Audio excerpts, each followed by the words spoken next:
इस लोकतंत्र के मंदिर के अंदर किस प्रकार से भारतीय जनता पार्टी सदन चलाना चाह रही है। सदन के अंदर हम यह जनता की बात कहने के लिए आते हैं, न कि इनके नेताओं की, इनके मंत्रियों की गाली खाने के लिए आते हैं। ये पहला मौका नहीं है। इससे पहले भी इन लोगों के द्वारा राहुल गांधी जी के बारे में टिप्पणी की गई थी, सदन के अंदर गतिरोध बना। उसके बाद इन्होंने 7 तारीख को जब सदन के अंदर गतिरोध था, उस दौरान हमारे प्रदेश अध्यक्ष आदरणीय डोटासरा जी को, स्वयं मेरे को गालियां दी, हमारे ऊपर इल्जाम लगाए। वहां तक भी हम चुप रहे।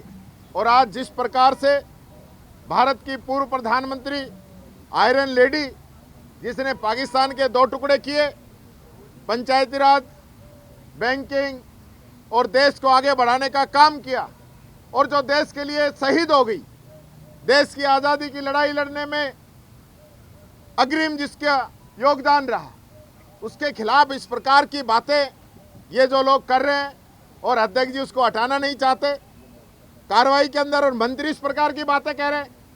शर्म आनी चाहिए इन लोगों को कि इस प्रकार की बातें इस पवित्र सदन के अंदर ये लोग बोल रहे हैं। यह मंत्री जवाब तो दे नहीं पाते, उसको तो बचाते हैं। रफीक जी का क्वेश्चन था लखपति दीदी के बारे में कि कितनी दीदियों को लखपति बनाया है, कितने के खाते में पैसे डाले हैं, वो जवाब नहीं दे पाया।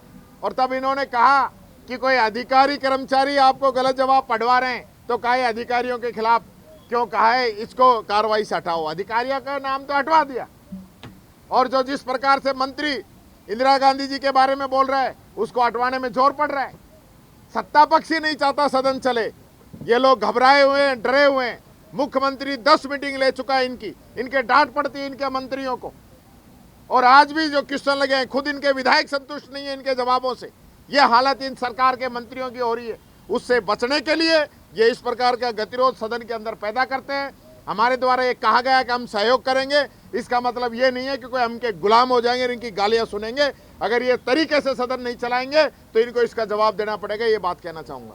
प्रधानमंत्री जी के लिए कहा कि आपकी दादी, हमारी दादी है, मैं कह रहा हूं हमारी दादी है, इनके क्या पेट में दर्द है? जिस प्रकार से शब्दों का उपयोग करते हैं गलत है। वो देश की सम्मानीय पूर्व प्रधानमंत्री है, जो देश के लिए कुर्बान होगी, पंजाब को आतंकवाद मुक्त कराने के लिए शहीद होगी, उसके खिलाफ इस प्रकार की बातें बोल रही है। जिसने देश के राजे राजवाड़े खत्म कर दिए, देश को एक करने का काम किया, उसके खिलाफ ये बात बोल रहे हैं। इनको खुद ही शर्म आनी चाहिए, माफी मांगनी चाहिए मंत्री को इस मामले को लेकर।